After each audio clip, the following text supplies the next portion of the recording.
कभी फुर्सत मिले तो पढ़ना मुझे, कभी फुर्सत मिले तो पढ़ना मुझे, मैं तुम्हारी बेमिसाल उलझनों का समाधान हूँ, मैं तुम्हारी बेमिसाल उलझनों का समाधान हूँ, मैं भारत का संविधान हूँ। हम हमारे देश में अधिकारों और कर्तव्यों की बात करते हैं।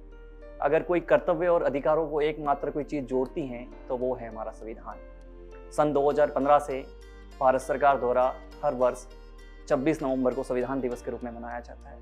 हमारा संविधान तो 26 जनवरी को लागू हुआ था, लेकिन 26 जनवरी 1949 को हमारा संविधान हमने अपना लिया था।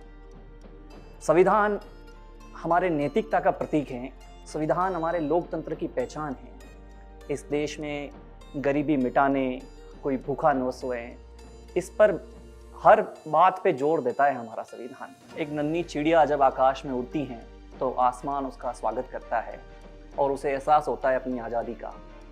वैसे ही हमारा संविधान हमें ये बताता है कि हम आसमान में जितनी ऊंचाई पे उड़ते हैं उतनी हमारे दायित्व और जिम्मेदारी है। हमें वो सफलता के लिए ऊंची उड़ान भरने के लिए प्रेरित भी करता है और वो हमारे कर्तव्यों और दायित्वों का भी हमें एहसास दिलाता है। भारत के संविधान विभिन्न विविधताओं से भरपूर हैं, लेकिन उन विविधताओं के साथ में वो हमें एकता का भी संदेश देता है।